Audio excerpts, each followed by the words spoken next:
My dear viewers, prepare to discover some absolutely astonishing revelations about one of Europe's most mysterious young princesses. Sofia of Spain has just shattered all royal protocols with her life choices that have the Spanish crown shaking. What you're about to learn today will completely change your perception of this young woman who refuses to follow the path laid out by her ancestors. While all eyes were on her older sister Leonor, the future Queen of Spain, Sofia made a decision that caused a sensation in the corridors of the Zarzuela Palace. Don't forget to subscribe to my channel so you don't miss any exclusives on European royal families. Share this video with your royal-loving friends and family, and tell me in the comments what you think of Sofia's radical transformation. I'm very interested in your reactions and will fuel my future investigations. Imagine for a moment a 17-year-old princess who decides to turn her back on the splendor of Madrid to move into a modest university residence in Lisbon. That's exactly what Sofia of Spain has just done, defying all the codes established for centuries by the Spanish monarchy. Contrary to what one might believe, this decision is not simply the whim of a rebellious teenager, but a carefully considered choice that reveals a strong and independent personality that few suspected. The university residence she chose is absolutely nothing like the luxury she was accustomed to at the royal palace. Located in Lisbon's student district, this residence welcomes hundreds of students from all over the world. Sofia now shares her daily life with ordinary young people who have no idea who she really is. She deliberately chose anonymity, using a pseudonym for all her academic and social activities. Her room, measuring only 15 square meters, contrasts drastically with her former princely apartments. A single bed, a basic desk, a modest wardrobe, and a bathroom shared with 3 other students. This deliberate austerity reveals a young woman who wants to discover real life, far from the guilt and privileges. Her roommates say that she actively participates in communal household chores and doesn't hesitate to wait in line at the cafeteria like any other student. But what is this rebellious princess studying who has chosen the golden Portuguese exile? The information I've been able to gather will surprise you. Sofia has opted for a degree in international political science, with a specialization in Portuguese-Spanish relations. A strategic choice that could well redefine the future of relations between Spain and Portugal. She attends all her classes religiously, takes handwritten notes, and actively participates in academic debates. Her teachers describe her as an exceptionally bright and dedicated student. She has a perfect command of Portuguese, which she learned in secret for months before moving here. This meticulous preparation proves that her decision wasn't impulsive but perfectly orchestrated. She writes her university assignments with impressive rigor and achieves grades that rank her among the best in her class. Sofia's leisure activities in Lisbon reveal a completely unknown side of her personality. No more official galas and diplomatic receptions. Now she frequents student cafes in the Bairro Alto district, attends movie nights in small independent theaters, and discovers the Portuguese alternative music scene. She even joined a university theater troupe where she plays supporting roles with a talent that surprises her fellow actors. Her weekends are spent exploring Lisbon on foot or by tram. Sofia wanders the cobbled streets of Alfama, visits museums without official protocol, and lingers in second-hand bookstores in search of literary treasures. She has developed a true passion for street photography and captures scenes of everyday life with a remarkable artistic eye. The young princess has also joined several local charities. Every Tuesday evening, she helps distribute meals to the homeless near the Tagus River. This volunteer involvement demonstrates a strong social conscience and a deep desire to contribute positively to society. The leaders of the associations are completely unaware of her royal identity and simply appreciate her sincere dedication.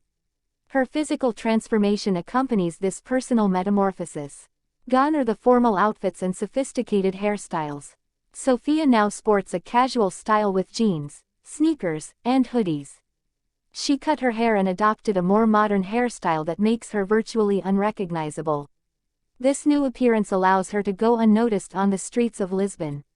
But how is the Spanish royal family reacting to this spectacular emancipation? Sources close to the palace reveal considerable tensions. King Felipe VI initially tried to dissuade his youngest daughter, fearing that this independence would harm the monarchy's image. Queen Letizia, more understanding, is said to have ultimately supported the project by imposing certain security conditions.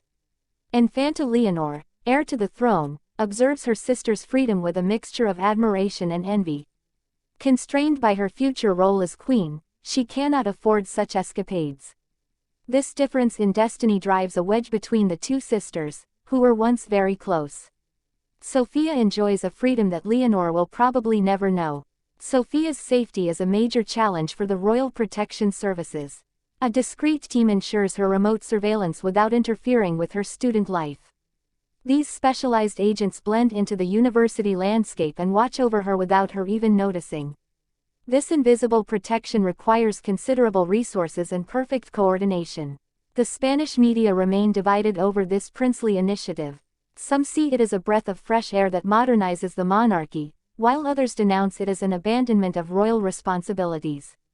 This controversy fuels debates about the future of the Spanish crown and the role of younger generations of royals. In Portugal, the welcome given to Sofia is a testament to the traditional affection between the two Iberian peoples. The Portuguese appreciate this show of confidence from the Spanish princess in their country. This royal presence symbolically strengthens the historic ties between Madrid and Lisbon. But how did the Spanish royal family react to this spectacular emancipation? Sources close to the palace reveal considerable tensions. King Felipe VI initially tried to dissuade his youngest daughter, fearing that this independence would harm the monarchy's image. Queen Letizia, more understanding, ultimately supported the project by imposing certain security conditions. Infanta Leonor, heir to the throne, observed her sister's freedom with a mixture of admiration and envy. Constrained by her future role as queen, she could not afford such escapades. This difference in destiny drove a wedge between the two sisters, who were nevertheless very close. Sofia enjoyed a freedom that Leonor would probably never know. Sofia's security poses a major challenge for the Royal Protection Services. A discreet team ensures her remote surveillance without disrupting her student life. These specialized agents blend into the university landscape and watch over her without her even noticing. This invisible protection requires considerable resources and perfect coordination. The Spanish media remains divided on this princely initiative. Some see it as a breath of fresh air that modernizes the monarchy, while others denounce it as an abandonment of royal responsibilities. This controversy fuels debates about the future of the Spanish crown and the role of the younger generations of royals. In Portugal, the welcome given to Sofia is a testament to the traditional affection between the two Iberian peoples. The Portuguese appreciate this show of confidence from the Spanish princess in their country. This royal presence symbolically strengthens the historic ties between Madrid and Lisbon. The impact of this experience on Sofia's future remains to be seen. This immersion in real life undeniably shapes her character and her worldview. She discovers social and human realities that no palace can teach. This alternative training could make her a new kind of royal personality. Her friendships with her Portuguese classmates create lasting bonds that transcend borders. Sofia is building an international network of contacts that could prove invaluable in her future diplomatic duties. These authentic friendships, born in anonymity, represent a considerable asset for her public persona.